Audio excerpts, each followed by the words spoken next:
And now we're turning to Qasr Al-Aini once more. Dr. Omnia Yahya, lecturer of clinical pathology, is going to present her case now.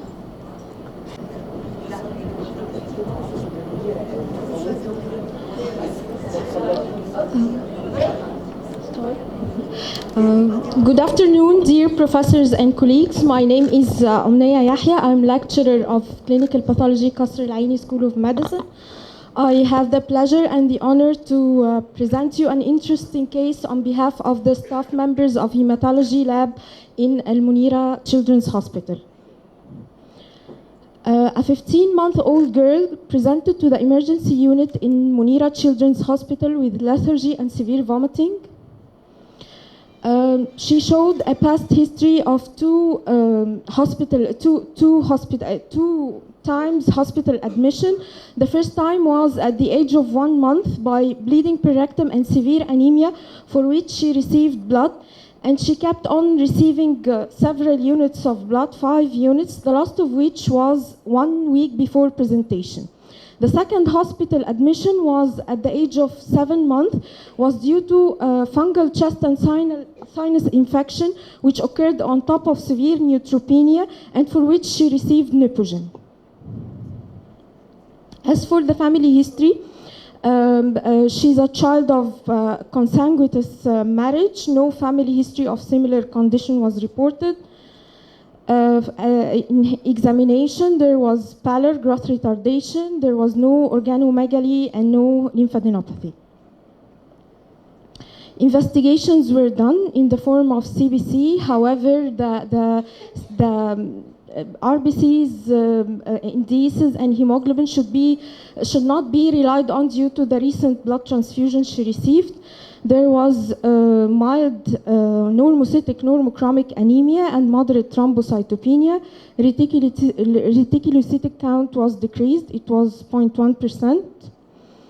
The peripheral blood smear showed occasional macrocytes inside the circles. As for the chemistry was normal apart from high blood glucose level, which was for 132 milligram per deciliter, and she had ketone bodies in urine.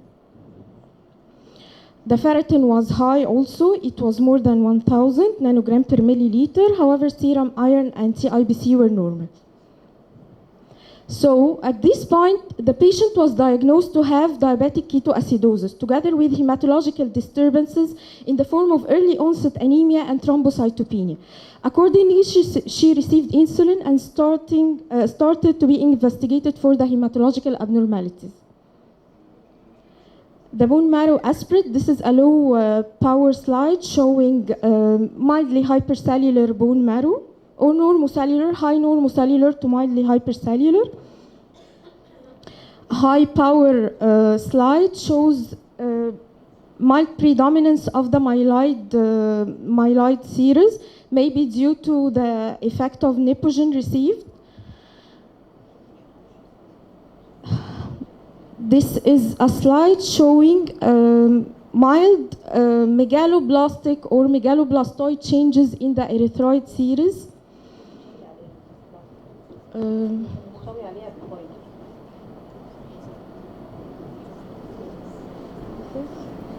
This is a megaloblast. Also, this slide shows more than one megaloblast. This is one.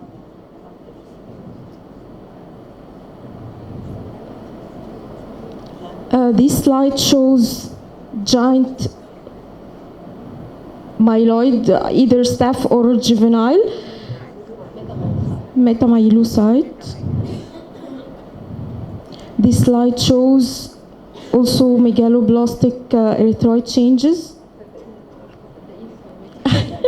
Okay. So the report showed high normocellular bone marrow. Myeloid series was mild, shows mild hyperplasia with some giant forms. Erythroid shows megaloblastic and dyserythropoietic changes. MEGs are present. Macrophages are increased on scanning, and no abnormal cells can be detected. As for the bone marrow biopsy, this is a low power slide showing normocellular, high normocellular bone marrow for age. This slide shows also the predominance of the myeloid series. As you can see, also the eosinophils are frequently seen in the marrow. There are macrophages containing siderotic iron granules. I will focus. There are the erythroid cells appearing mostly are early forms, and some of them show megaloblastic changes.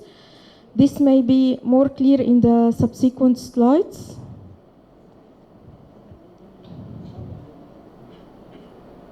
Early erythroid.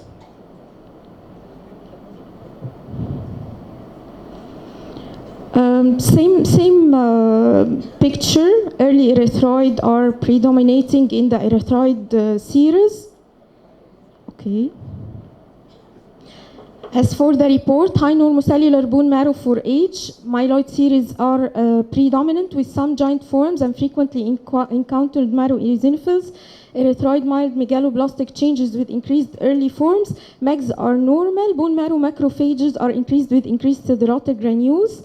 So having megaloblastic bone marrow changes together with occasional peripheral blood macrocytes, what can we do then? Serum B12 and folate were ordered and they were normal.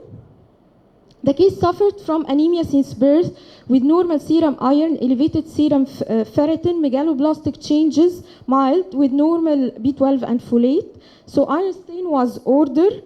This is by low power to look at the stores. They are mildly increased. The sideroblasts.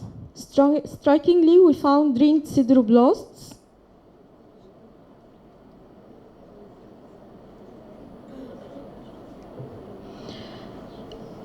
So to sum up, our previous findings are early onset anemia, thrombocytopenia, megaloblastic changes in the bone marrow, mild, with normal serum B12 and folate, ringed sideroblasts 55%, increased serum ferritin, diabetes mellitus, and growth retardation.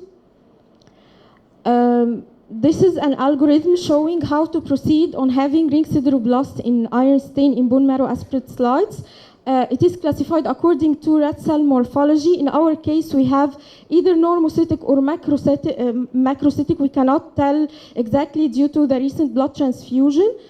But as you can see, the association with diabetes mellitus and deafness points to the possibility of being thiamine-responsive megaloblastic anemia. Suspected diagnosis is thiamine-responsive megaloblastic anemia. Accordingly, she was given Urotone, which is thiamine, vitamin B1, 100 milligrams per day, and her mother was asked to bring her for follow-up by CBC and Retics. Also, auditory, ophthalmological, and fundus examinations were arranged for the girl, were scheduled actually. Surprisingly, after 1 week of Urotone treatment, hemoglobin improved from 8.9 to 10.6, platelets from 86 to 350, and reticulocytic count from 0.1% to 1.7.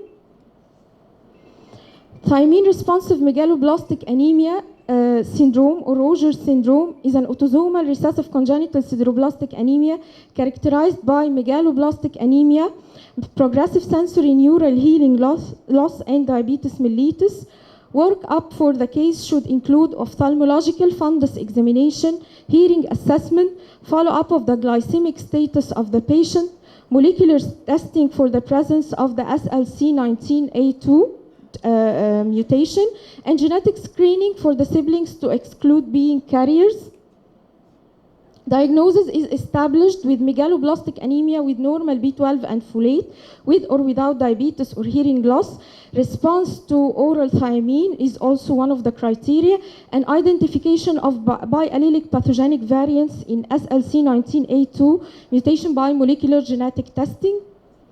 Take-home message: thiamine administration can completely change the lifestyle of patients with Rogers syndrome. Early diagnosis and management of congenital anemias can prevent irreversible complications, and importance of genetic screening to detect carriers among family members. Thank you. Thank you, Dr. Omnia, for your nice case.